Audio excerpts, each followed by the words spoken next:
Assalamualaikum, apa khabar semua? Jadi hari ini kita mulakan berita dengan laporan keuangan daripada Nissan. Jadi Nissan baru saja mengeluarkan laporan keuangan tahun 2019. Jadi pertama sekali kita kena ingat bahawa financial year untuk syarikat-syarikat Jepun bermula daripada 1 April hingga 31 Mac.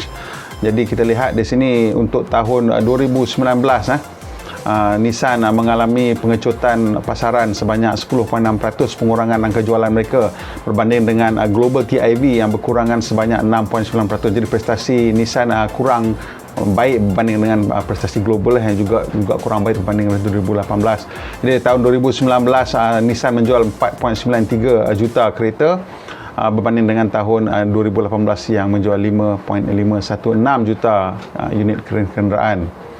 Jadi dia punya headline result kita tengok di sini. Net revenue mereka berkurangan daripada 11.574 kepada 9.878. Dan kita tengok net income ni di sini yang paling teruk ni menunjukkan dia punya operating loss 40 bilion. Tetapi apabila digabungkan dengan restructuring dan impairment, jadi Nissan terpaksa mengambil langkah-langkah untuk mengurangkan skala produksi mereka keseluruhan seluruh dunia.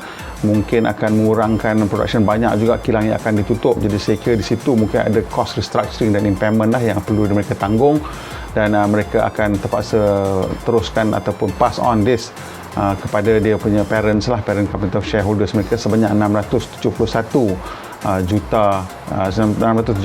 bilion yen ataupun 6.2 bilion US dollar. Ini melebihi 240 bilion ringgit. Jadi dengan keadaan yang tak menentu begini, Nissan telah melancarkan pada masa yang sama financial year 2020 to 2023 transformation plan. Ini antara perkara yang perlu mereka lakukan lah. Jadi kita tengok mereka ulangi sekali financial result Jadi perkara-perkara yang mereka terpaksa lakukan seperti saya cakap tadi, streamlining of redundant asset. Jadi maksudnya kalau ada kilang yang terlebih ke tak boleh pakai, tak diperlukan, terpaksa tutupkan. Efficient resource allocation to core markets and segments. Jadi yang kedua ni ada terlibat dengan keseluruhan strategi Renault Nissan Mitsubishi Alliance yang nanti kita akan cerita lebih sikit lagi lah. Jadi dia punya strategic goal dia lah untuk menentukan mereka terus boleh berkembang dan terus boleh beroperasi lah. Jadi biasa as usual, dia punya jargon dia right sizing means nak buang orang, streamlining means kurangkan produk, fixed cost reduction means tutup kilang lah, prioritize and focus core market means apa yang laku jual, yang tak laku buang. Pasaran mana yang strong stay maintain, yang tak strong tu abaikan saja. Core products, apa yang produk boleh jual, yang tidak tutup. Core teknologi ni tak tahu lah apa dia nak fokus, mungkin elektrik ke ataupun energy efficient punya teknologi lah.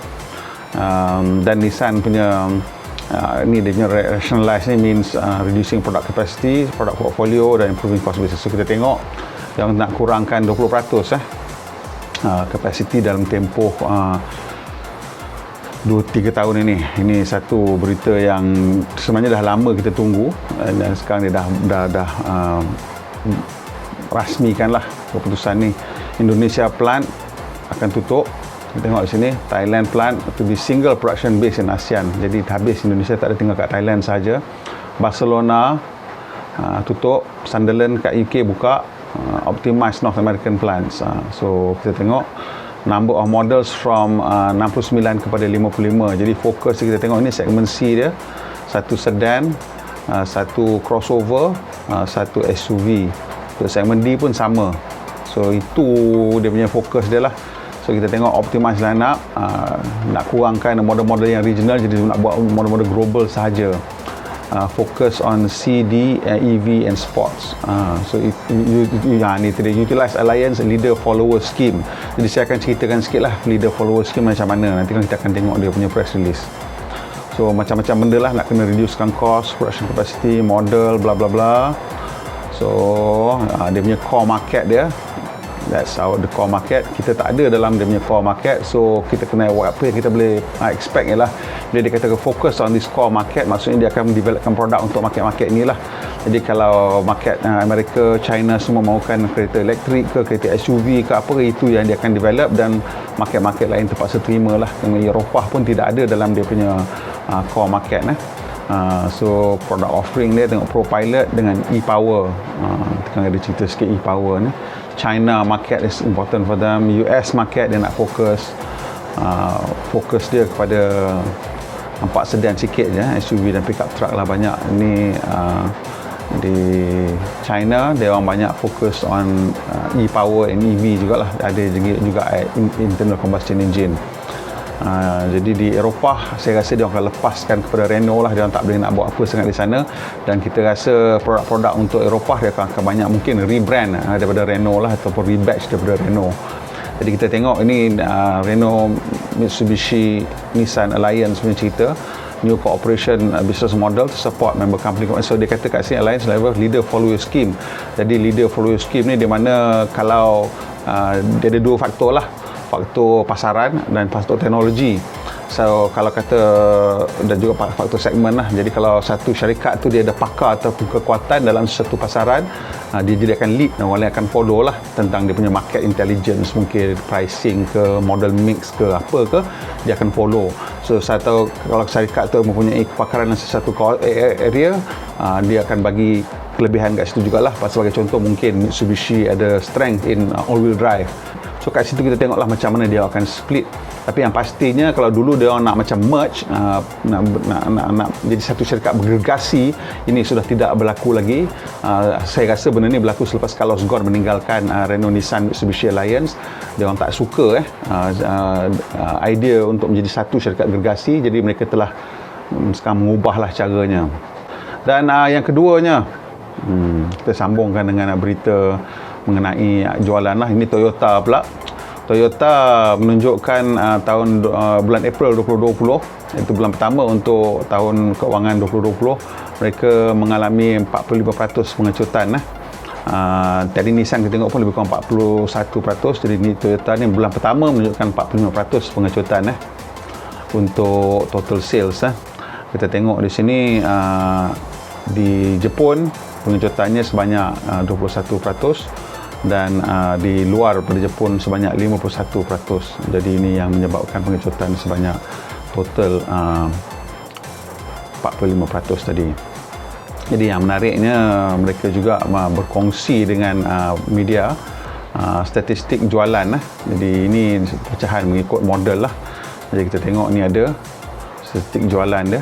Saya nak tengok ni Daihatsu Toyota pun kita tengok jugalah. Ini outside of Japan, kita dalam kat sini lah. Dia shrink 51%. Daihatsu outside of Japan 170, ini data 2019 179 outside of Japan. Jadi saya tengok ni 179 tak mungkin melibatkan Malaysia sekali lah.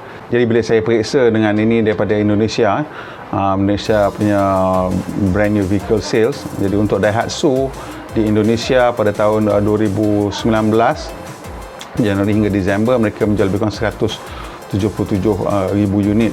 Jadi pasal Toyota punya data ni ialah dia punya financial year, mungkin ada perbezaan sikit lah. Dan kita tengok pula sales of each region. Ini Toyota sahaja Toyota including Lexus, sales by major region and country. So kita tengok kat tepi ni Asia ada, Malaysia listed So Malaysia listed, kita tarik sampai sini. Bulan April, jelas Toyota Malaysia hanya menjual 13 unit kenderaan pasal shutdown Jadi mereka hanya berjaya menjual 13 unit kenderaan dalam tempoh shutdown ini. Tu the fact that ada any kind of sales figure pun cukup menarik lah. Ini kita tengok 2 unit ni daripada France, menjual 2 buah kereta saja di France pada bulan April. Takkanlah France tu kecil pada kita kan dan kita tengok ini 74 ni Spain 74 unit kereta saja, UK 44 unit kereta saja, Italy 76 unit kereta saja.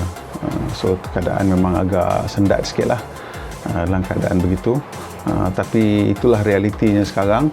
Dan Kia juga mengalami cerita yang sama. Kalau kita tengok ini, Kia mengatakan untuk bulan April mereka berjaya menjual 134,216,000 unit. Ini untuk dunia, dan ini kejatuhan lebih kurang 41% juga. Jadi kejatuhan lebih kurang 41% untuk buat masa sekarang ni. Okey, berita seterusnya, Nissan melancarkan Kicks e-Power di Thailand.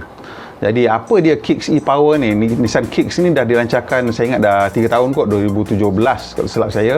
Mungkin 2017 ataupun 2018 dah dilancarkan. Saya rasa 2017 dah 3 tahun dah. Dan yang e-power ni adalah satu konsep powertrain ataupun sistem pacuan yang dihasilkan oleh Nissan, di mana dia sama macam konsep diesel elektrik untuk kepala kereta api untuk lokomotif, di mana yang ini petrol elektrik lah, di mana sistem pacuan ataupun pacuan yang dihantar ke roda datang daripada motor elektrik, tetapi elektrik itu sendiri dihasilkan oleh satu generator yang dipacu oleh enjin petrol. Dalam cerita Nissan Kicks ni ia menggunakan enjin 1 liter. Dan ini membolehkan kereta tu dia ada small battery dia lebih kurang dalam tak silap saya 4 kW lebih sikit. Jadi dalam 4 kW ni boleh dapat lebih kurang 25 hingga 30 km dalam keadaan optimum pemanduan secara full elektrik.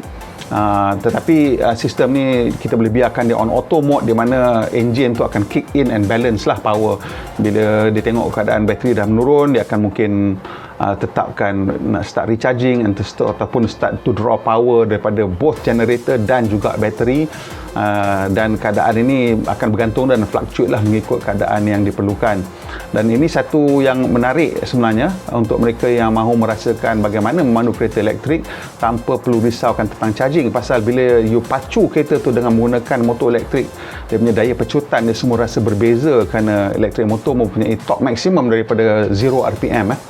So satu konsep yang menarik dari segi itu, tetapi ini adalah lebih complicated daripada sistem BEV ataupun sistem hybrid biasalah, kerana tak ada pacuan terus daripada enjin ke roda. So segalanya bergantung kepada sistem ini berfungsi secara betul untuk menghantarkan kuasa sama ada daripada generator ataupun daripada bateri ataupun penggabungan antara duanya. Dan apapun kita berharap sangat-sangat bahawa teknologi akan datang ke Malaysia. Pertama sekali kita mahukan Nissan Kicks ini datanglah, pasal ini satu produk yang menarik, dan Kicks e-Power. Apa-apa produk e-Power lah kita nak tengok dia datang ke Malaysia supaya kita boleh dapat mengalaminya dan melihat bagaimana ia beroperasi dalam keadaan di Malaysia ni. Pasal kita pernah buat pandu uji Nissan Leaf, kalau awak nak tengok, awak boleh klik di atas ni.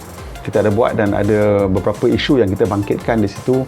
Ini kereta yang menarik tapi mempunyai beberapa isu yang agak serius juga, so boleh tengok di sini. So Nissan Kicks dilancarkan di Thailand. Okay, sekarang kita teruskan sikit dengan cerita hybrid ni lagi. Kia telah melancarkan Rio yang dikemas kini. Kali ini menggunakan mild hybrid 48 volt.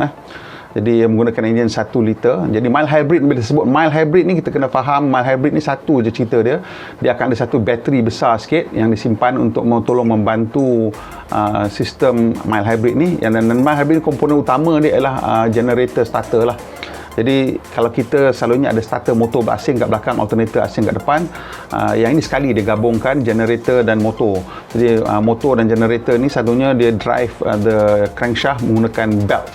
So kita tengok depan tu, the usual ancillary belt tu, dia akan ada satu belt bergigi untuk the motor, starter motor dekat depan. Dan selalunya it's a very high tension belt, mungkin setengah kita pakai 2 lapis belt, dan sistem ni digunakan untuk menambah kuasa lah. Jadi kereta ni selalunya ada stop start, jadi daripada berhenti motor tu akan tarik dulu, dan sambil dia tarik tu dia terus start dan jalankan kereta. Dan bila kita memerlukan pecutan lebih, dia akan draw power daripada bateri melalui generator tu, menjadi yang juga berfungsi sebagai motor untuk menambah kuasa sedikit. Jadi ini satu pembangunan ataupun perkembangan yang menarik lah. Tapi Hyundai dan Kia memang terkenal dengan pelbagai produk elektrik sekarang. Hyundai Kona elektrik itu juga merupakan satu produk elektrik yang menarik, dan mereka juga ada Kona hydrogen, dan itu mereka memang sekarang saya rasa quite advance lah dari segi teknologi. Sekarang ni kita tengok BMW pula. Jadi BMW telah melancarkan 2 update, iaitu 5 siri dan juga 6 siri GT. Jadi dua-dua produk ni memang sebenar-benarnya produk yang popular, terutama yang 5 siri ni. 6 GT tu tak berapa popular sangat. Saya pun tak berapa faham sangat 6 GT ni, tapi kalau mungkin awak kaki BMW, awak nak kereta yang besar daripada 5 series tapi kecil daripada 7 series, tapi you tak nak sedan, you tak nak wagon, you nak macam hatchback, inilah dia. Saya tak faham, tapi memang ada. It's quite popular, I guess, among some BMW punya fans lah. Dan kedua-dua pereka bentuk ni, perubahan utama ialah pada reka bentuk lah. Kalau tengok muka ni, Kita tengok dia punya grill dah berubah, lampu depan dah berubah, dah tak ada bulat-bulat, lebih tajam lah. Dia punya reka bentuk, ciri-ciri reka bentuk dia. Grill ni pun dah berubah bentuk tajam, dan juga under breather ni dah berubah. Kita tengok ni beri transformasi, kita nampak perubahan-perubahan yang berlaku di bahagian depan dan juga bahagian belakang. Bahagian utamanya kalau kita tengok, perhatikan betul-betul, metal sheet semua tak berubah. Semua all the sheet metal tak berubah. Aperture lampu ni tak berubah. Yang kalau berubah pun bahagian bawah yang melibatkan bumper saja. Pasal bumper tu plastik dan boleh direka bentuk semula. Many of the sheet metal dia takkan ubah lah untuk facelift macam ni. Belakang pun sama, kalau kita tengok perubahan, aperture lampu tu tengok tak berubah. Bahagian bawah berubah dan bumper berubah. Okey, kita sambung sikit dengan berita ni seronok-seronok sikit lah. Berita seronok-seronok ni melibatkan Rolls-Royce dan Lamborghini. Jadi Rolls-Royce telah melancarkan model baru. Model maksud saya scale model. Jadi Rolls-Royce kini menawarkan kemungkinan untuk anda memilih untuk membeli satu scale model 1/8 daripada kereta asal yang awak beli. Kata awak beli Ghost, awak nak model scale model 1/8 Ghost yang sama. Jadi Rolls-Royce akan hasilkan satu scale model yang sebiji detail dia macam kereta yang awak pilih, termasuk color scheme dia, punya interior, wood dia, apa semua sama, trim dia, color semua sama, sebiji macam kereta yang awak belilah. Semua model boleh. Yang ini ditunjukkan Cullinan, saya dah tengok dia buat video tentang Ghost, Phantom, semua ada. So apa-apa model Rolls-Royce yang awak beli, awak boleh minta satu scale model, dan ini dihasilkan by hand lah oleh Rolls-Royce di Crewe. Ni cerita orang kaya kan. Harga jangan tanyalah. Saya rasa ini harga dia masuk kira puluh ribu lah, pasal Rolls-Royce punya option ni tak ada yang murah-murah. Dan hand wrap semua cerita macam tu. Kulit nak potong kecil-kecil tu bukan cerita senang. So saya rasa model ni harga dia puluh-puluh ribu juga, tapi memang cantik lah, sangat-sangat cantik. Kalau ada duit awak beli Rolls-Royce, ala-ala simpan lah satu scale model untuk collection kan. Kalau dah jual kereta pun at least model tu ada untuk simpan lah. So that's something quite nice from Rolls-Royce. It's a nice idea lah. Dan juga Lego dan Lamborghini bergabung untuk menghasilkan Lego Technic punya model untuk Lamborghini Cayenne. Jadi Lamborghini Cayenne ni canggih, sangat-sangat canggih. Ini sebuah hypercar, ada macam-macam teknologi campur elektrik motor. Itu ni pecotan sangat laju. Harga pun lebih 3 juta euro. Dan Lego Technic ni salah satu cara untuk kita dapat ada sebuah Lamborghini Cayenne ni tanpa pada kos yang tinggi sangat. Berapa harga? Lego Technic ni dia punya harga sekitar hingga daripada 800 hingga 1,500, so depending on the size, tak silap saya. Paling besar pun mungkin yang Liebherr punya tower crane tu pun lebih kurang 1,500 macam tu lah. Tapi kalau untuk yang macam ini lah, saya rasa ini collaboration punya model. Kalau ada limited edition ataupun apa special edition, saya rasa lebih kurang 1,200. So kalau yang biasa punya, macam saya ada beli Unimog punya model, itu dalam 800 lah. So yang ini saya rasa lebih kurang antara 1,000 hingga 1,200 lah, pasal baru lagi dan it's a hot model. So kalau awak minat Lego, cepatlah pergi ke kedai dalam talian anda yang favourite dan cuba booking kereta ni. Okey, itu saja berita kita sampai hari ini. Kalau bermanfaat, tolong kongsi dan kawan-kawan. Suka tekan butang like. Kalau tak pernah subscribe, tolong kita dan subscribe dan tekan butang bell untuk mendapat notifikasi segera bila kita membuat video terbaru. Pemandu Malaysia, pemandu yang berhemah. Kita jumpa lagi, insya-Allah.